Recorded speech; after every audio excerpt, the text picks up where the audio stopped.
Morning. So just finished our morning sessions and we'll just jump on and talk about something that is probably coming up more often now just because, families are back together, which is really good. And that's to do with eating differently from other people in your house. And I'm going to be touching on this over the next few days with a longer podcast with Julie as well, talking about this and what we're kind of hearing and what we're kind of advising with this. But I just wanted to touch on how, and to share something that, because a few years ago, I would be way more picky with what I would eat, to the extent where sometimes I'd go, it's not in my plan, or, this was probably years ago now, actually, this is like 2013, I said a few years ago, it's like 2013, 2014 time, and I'd be like, a bit more like, I don't eat that because it's this, I'd be really picky with my food and think that certain foods I'd have to eat them to get a result that I wanted, be it fat loss, be it, feeling better, energy, whatever. And that's true to an extent. However, when you remember that essentially the key behind all this is your overall food intake and calories, especially considering that most people will say, I want to feel healthier. Okay, if they lose, not lots of body fat, just, nice slow pace, which is doable, that is actually anti-inflammatory, more anti-inflammatory than any food, unless you've got some kind of allergy or intolerance, okay? So losing body fat very slowly will actually be more anti-inflammatory than trying to find a food that is super, this superfood. It's often really expensive as well, often in powder, often processed, often shipped in from miles, ironically. But the reason I'm bringing this up is because, right now, obviously, families are back together, people have different needs. You might have one person might be a vegetarian, one person might not eat this, one person might just want, real basic food and what we call stodgy food that you might think is unhealthy because maybe you associate it with, having it earlier before or you've heard bad things about carbs, like things like fish pie, chili con carne, curries, like pasta, spag bowl. All these foods, camembert, we had camembert last night. All these meals in themselves are not fattening, okay? They're actually, when you actually look at them, they're filling, they're very balanced in terms of their protein, their carbs, their fats, so they'll probably give you what you need, but often it's our thoughts about the meal that's the issue. So for example, let's take a spag bowl. Hey Dawn, let's take a spag bowl. A spag bowl might be 500 odd calories. Hey Julie, 500 odd calories for a spag bowl. And it can be very easy to say, I'm not going to eat that because, I don't want to eat that, I don't want to eat too many calories. But then we eat quite little, then all of a sudden, we're then hungry in between. And it's very hard to find great snacks that are filling, nutritious and low calories. So like one of the ladies said to me this week, she's really got handed on her snacking, which she's been struggling with the house. Probably most people have been, me included. I've been to the fridge more times in these last 2 weeks than ever. That's why usually I actually work from a coffee shop quite a lot because the barrier to me eating or getting another drink is paying for it. So there's a clear barrier and queuing if you're in Costa. So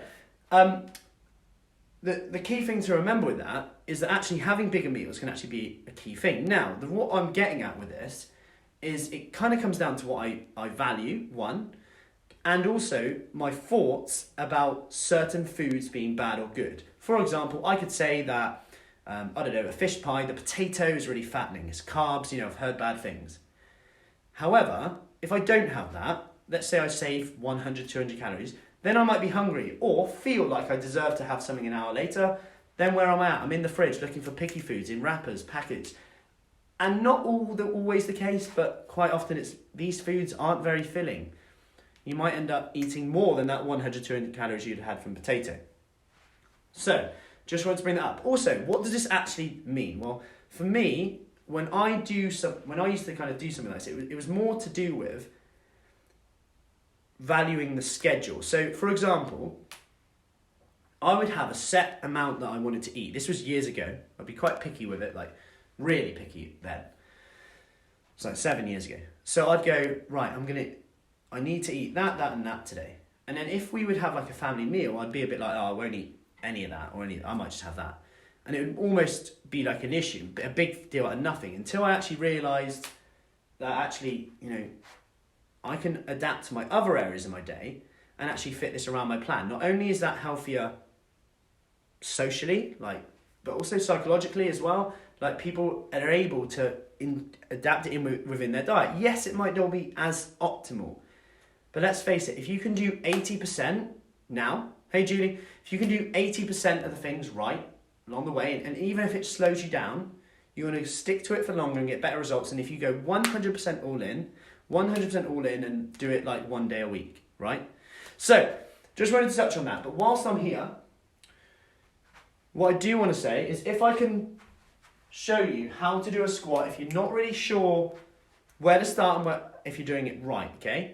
So what I want you to do, start off with, is just make sure your position's right, okay? So you want to always make sure that your heels, you're like planting them into the floor. And a good way to think about this and do it is just to lift your big toes up a bit. If you lift your big toes up, you might just find your weight shifts back. Now from here, I want to bring my toes so they're facing forward, knees kind of out, okay? So I want to toes forward, and I'm just going to pull my knees out a bit. This is just to help me stop caving my knees in. You can wrap a band around or even put a tin in between your thighs if you want to try and stop that, okay? So by pushing together, you're actually pushing out. So I'm here, then I want my bum back, chest up, shoulders back. So I'm like a gorilla, right? I'm like gorilla position.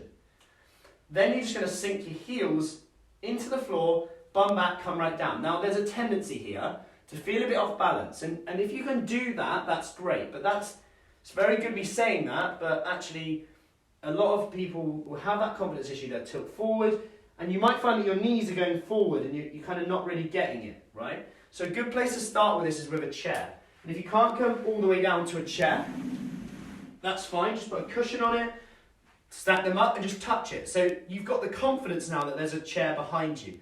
This is really important because then it allows you to sink onto the heels, like I said, take pressure off the knees, so the pressure's on the glutes and the thighs. So we come down there, touch, and then straight back up. And you'll find yourself just slowly able to keep your chest up. Now, if you still find your chest is coming down a bit, hold something, grab another cushion, hold it out in front. So this time I'm holding it out in front, and by holding something out in front, that forces my chest up, right? So if I come forward, heavier the better, for obvious reasons, but also the fact that it moves you forward. So I'm here, this time I'm there, and you might just find all of a sudden, you're able to keep posture just by holding that and having the comfort of a chair. And it might take you quite a few times for this to stick in. If you're still kind of feeling like you're coming forward a lot, so if you're still kind of feeling you're coming forward a lot, hey Melanie, hey Ben, grab some Peppa Pig books, or any books, and then dig your heels into them, okay? So you want to dig your heels onto the book this time, okay? Then come down, and this will just raise the heel and allow you to get even further back. Give it a try and you'll see what I mean. So you're pulling out, heels are now raised, I'm down and up. Keep my knees soft, okay? So that's just a simple way to adapt, bring the squat in, and know that you're doing it correctly rather than just kind of going too fast, because you see a lot of it going like too fast up and down. Now, don't forget to drink water. And on that note, if I can get this glass of water, if I can tip this upside down without spilling any, or without drinking it, then you have to go and try the squats now. Deal?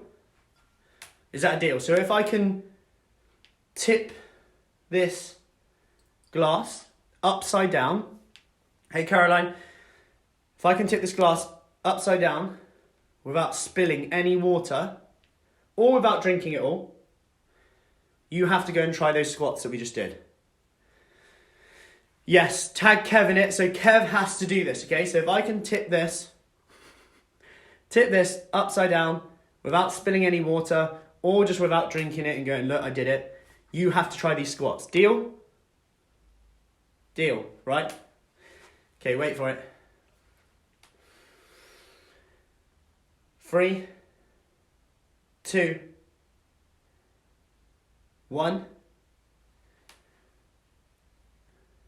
Up, side, down.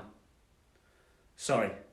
But you do have to try the squats now. So try the squats. Let me know how you found them. Any questions, do let me know. Stay safe. Drink your water. keep squatting. Speak soon.